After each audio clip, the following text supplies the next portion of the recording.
అమ్మాయిలు ఏమంటారు ఉండదు ప్రేమ, ఎందుకంటే ఇప్పుడే వచ్చింది, ఇప్పుడే ప్రేమ రాదు, తెలుస్తాను కదా, తెలుస్తాను ఆరబెట్టారు.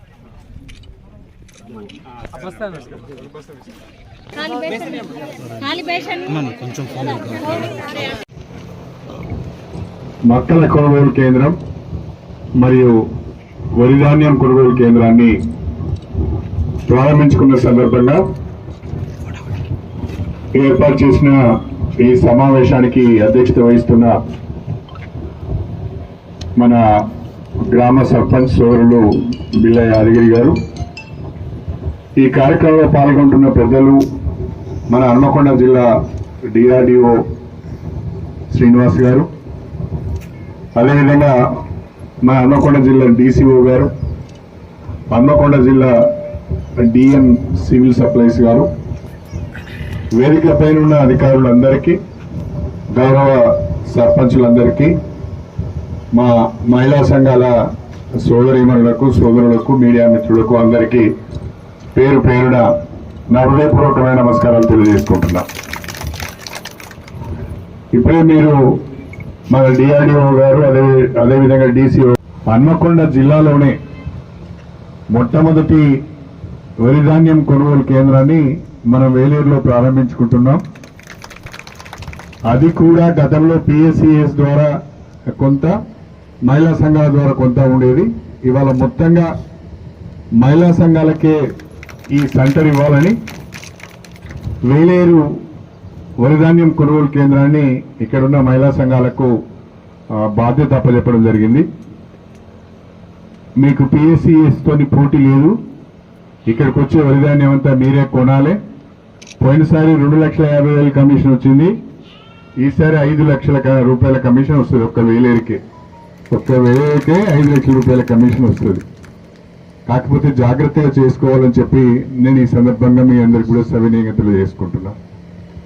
మన స్టేషన్ గన్పూర్ నియోజకవర్గానికి సంబంధించి ఈ యాసంగిలో నేను ఇటు హన్మకొండ కలెక్టర్ గారితో, జనగామ కలెక్టర్ గారితో కూడా మాట్లాడి, మన పీడీడీఆర్డీఓతో కూడా మాట్లాడి ఎక్కువ సెంటర్లు, ఎక్కువ కొనుగోలు కేంద్రాలను మహిళా సంఘాలకే ఇవ్వాలని ఇప్పించడం జరిగింది. మహిళా సంఘాలకే ధాన్యం కొనుగోలు కేంద్రాలను అలాట్ చేయడంలో ముఖ్య ఉద్దేశం ఏంటంటే, ఒకటి, మహిళా సంఘాలు ఈ 45 రోజులు పనిచేస్తే వాళ్ళకు ఉపాధి దొరుకుతుంది. ఉపాధితో పాటు వాళ్ళకింత లాభం కూడా, ఈ 45 రోజులు పనిచేసినందుకు వాళ్ళకింత లాభం కూడా జరుగుతుంది. రెండవది, మహిళా సంఘాలకు అప్పచెప్పిన పని చాలా జాగ్రత్తగా, చాలా బాధ్యతతో చేస్తారని నా నమ్మకం. అందుకనే మహిళా సంఘాలకు ఈ అవకాశం కల్పించడం జరిగింది అని చెప్పి ఈ సందర్భంగా తెలియజేస్తున్నాం. ఎక్కువ సెంటర్లు గతంలో పిఎస్సిఎస్ వాళ్ళు నడిపించేది, అయితే ఆ పిఎస్సిఎస్ నుంచి కూడా కొన్నిటిని తీసుకొని ఈసారి మహిళా సంఘాలకే ఈ కొనుగోలు కేంద్రాలను అప్పచెప్పడం జరిగింది.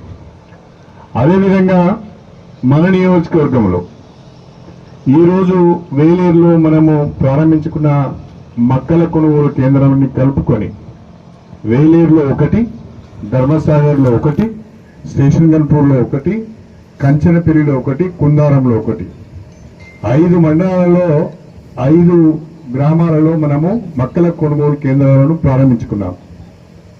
మన స్టేషన్ గన్పూర్ నియోజకవర్గంలో ప్రస్తుతము 20,000 ఎకరాల్లో మొక్కజొన్న ఉన్నది. మొక్కజొన్న కూడా బాగా వచ్చింది ఈసారి. ఎకరాన 30 నుంచి 35, 40 క్వింటాల వరకు కూడా మొక్కజొన్న అవుతున్నది. మొక్కజొన్న బాగా పండింది, కానీ మార్కెట్లో వ్యాపారస్తులు కానీ, షావుకారులు కానీ మొక్కజొన్నకు 2,400 రూపాయలు మద్దతు ధర ఇవ్వాలి క్వింటల్కు. ఆ 2,400 రూపాయలతోని మార్కెట్లో వ్యాపారస్తులు కొనడం లేదు. 1,600, 1,700, 1,800 కంటే ఎక్కువ మార్కెట్లో రైతులకు ధర లభించడం లేదు. ఆ మాటకు వస్తే రైతుకు ఒక క్వింటల్కు బయట అమ్ముకుంటే 600 రూపాయల నష్టం వస్తుంది. ఒక ఎకరంలో 30 క్వింటాలే వేసుకుందాం, వాస్తవంగా ఇంకెక్కువ పడుతుంది కానీ 30 క్వింటాలే వేసుకుందాం. 30 క్వింటాల మక్కను బయట కనుక అమ్ముకుంటే రైతుకు దాదాపుగా 18,000 నుంచి 20,000 రూపాయల నష్టం వస్తుంది.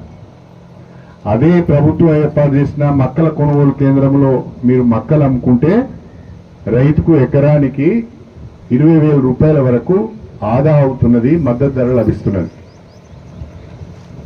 రైతు నష్టపోవద్దనే ఉద్దేశంతోనే, రైతు పండించిన పంటకు మద్దతు ధర లభించాలనే ఉద్దేశంతోనే ఇవాళ మనం కొనుగోలు కేంద్రాలను ఏర్పాటు చేస్తున్నాం. కానీ ఒక వాస్తవాన్ని కూడా మీకు చెప్పాలి. ఇవాళ మనం మక్కలను కొంటున్నాం, క్వింటాల్కు 2,400 రూపాయల చొప్పున కొంటున్నాం.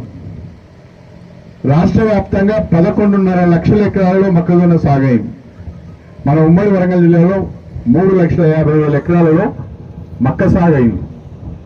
మన నియోజకవర్గంలో 20,000 ఎకరాలలో మక్క సాగైంది. ఇప్పుడు ఈ మక్కలను కొనుగోలు చేయాలి అంటే దాదాపుగా 4-5 కోట్ల రూపాయలు కావాలి.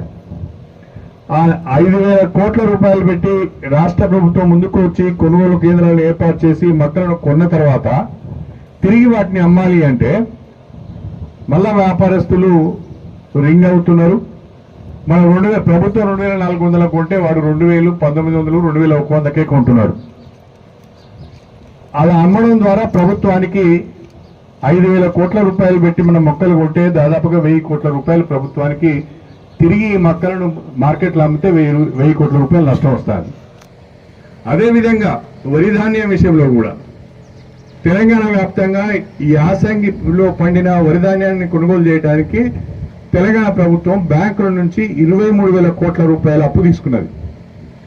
ఈ 23,000 కోట్ల రూపాయల అప్పు తీసుకొని రాష్ట్ర వ్యాప్తంగా ప్రతి పల్లెలో కూడా ధాన్యం కొనుగోలు కేంద్రాలను ఏర్పాటు చేసి 2,369 రూపాయలకు క్వింటల్ చొప్పున వరి ధాన్యాన్ని కొంటున్నది. మేలు రకం అయితే, సన్న రకాలైతే 2,389 రూపాయల చొప్పున సన్నాలను కొంటున్నది. ఈ మొత్తం వరి ధాన్యాన్ని కొని మళ్ళీ మనం మార్కెట్లో అమ్మితే 2,369 రూపాయల కొట్టలేడు ఎవడు. మళ్ళా గదే 2,000కో 2,100కో కొంటున్నాడు. అట్లా ప్రభుత్వానికి వరి ధాన్యం కొనుగోలు చేసి తిరిగి అమ్మడం ద్వారా ఒక 3-4 కోట్ల రూపాయల నష్టం వస్తున్నది. అంటే ధాన్యం కొనుగోలు కేంద్రాల ద్వారా ప్రభుత్వం వరి ధాన్యం కొని మక్కలు కొని తిరిగి అమ్మడం ద్వారా లేదంటే సంవత్సరానికే కాదు, ఒక పంటకు 4 నుంచి 5,000 కోట్ల రూపాయల నష్టం వస్తుంది. అయినా రైతు నష్టపోవద్దు, రైతుకు మద్దతు ధర లభించాలి, రైతుకు ప్రభుత్వం అండగా ఉండాలి, లేకుంటే రైతు ఆగమైపోతాడు, అడ్డికి పావు షేర్ అమ్ముకోవాల్సి వస్తుందని చెప్పి ఇవాళ ధాన్యం కొనుగోలు కేంద్రాలను ఏర్పాటు చేసినాం. దీన్ని రైతులు గమనించాలని చెప్పి నేను కొనుగోలు కేంద్రాలను రైతులు సద్వినియోగం చేసుకోవాలని చెప్పి కూడా నేను కోరుతున్నాను. కొనుగోలు కేంద్రాలలో ఏవైతే ప్రమాణాలను మనం పాటించాలను, తేమ శాతం కానీ లేకుంటే అవి సరిగా ఆరబెట్టుకొని తీసుకురావడం కానీ, ఇవన్నీ కూడా కొంచెం రైతులు సహకరించాలని చెప్పి నేను విజ్ఞప్తి చేస్తున్నాను. దాంతోపాటు నిర్వాహకులను ప్రత్యేకంగా ఇక్కడున్న మన డిఆర్డిఓ గారిని, డీసీఓ గారిని ప్రత్యేకంగా నేను కోరేది ఏంటంటే, మీ ఆధ్వర్యంలో నడుస్తున్న ఈ సెంటర్లు అంతటా కూడా తప్పకుండా మరి రైతులు మధ్యాహ్నం పూట వస్తారు కాబట్టి వాళ్ళు కూర్చోవడానికి వీలుగా పెద్ద టెంట్లు వేయించాలి. అదేవిధంగా 24 గంటలు మంచినీరు అందుబాటులో ఉండాలి. మూడవది ఒక వాచ్మెన్ కూడా ఉండాలి. తర్వాత 4వది నేను ఈ సందర్భంగా కోరుతున్నాను, వేలూరు మండలంలో 4,000 ఎకరాలలో మొక్కజొన్న ఉంది. అదేవిధంగా యాసంగిలో వరిధాన్యం దాదాపు 6 నుంచి 7,000 ఎకరాల్లో వరిధాన్యం ఉంది. అంటే దాదాపు 10,000 ఎకరాల వరకు వేలూరు మండలంలో పంటలు వేసుకున్నారు. సరి అయిన నీటి సదుపాయం లేకున్నా కూడా రైతులు స్వయంగా చెర్ల కిందనో బోర్ల కిందనో పంటలు పండించుకుంటున్నారు. కానీ ఇవాళ నేను వేలూరు మండల ప్రజలకు ఈరోజు నేను ఒక మాట ఇస్తున్నాను. జూలై 2026 అంటే ఖచ్చితంగా ఇంకొక 3 నెలలు లేదా 4 నెలల లోపు మన వేలూరు మండలంలో వానకాలం పంటకు మల్లన్న గండి ఎత్తిపోతల పథకం పనులను పూర్తి చేసి మీ పంట పొలాలకు గోదావరి జిల్లాలో అందించే బాధ్యత నాది అని చెప్పిన ఈ సందర్భంగా తెలియజేస్తుంది. పనులు వేగంగా జరుగుతున్నాయి. రేపు 13వ తారీఖు నాడు మన మల్లన్నగండి ఎత్తిపోతల పథకం పైన ఒక అధికారులతో ఒక సమీక్ష సమావేశాన్ని కూడా పెట్టాను. తప్పకుండా నాకు నమ్మకం ఉంది. మే, జూన్, జూలై ఇంకా 3 నెలల లోపల ఆ పనులను పూర్తి చేయించి ప్రధానంగా మన శ్రీపతిపల్లి కానీ, లింగంపల్లి కానీ, మద్దనగూడెము, పీచర, శాలపల్లి, లోక్యతండ, వేలేరు, ఇంకా కమర్పేట ఈ గ్రామాలకు, తండాలకు అన్నిటికి కూడా గోదావరి జలాలు అందించే ప్రయత్నం చేస్తున్నారని చెప్పి ఈ సందర్భంగా తెలియజేసుకుంటున్నాను. గతంలో ఏ రకంగా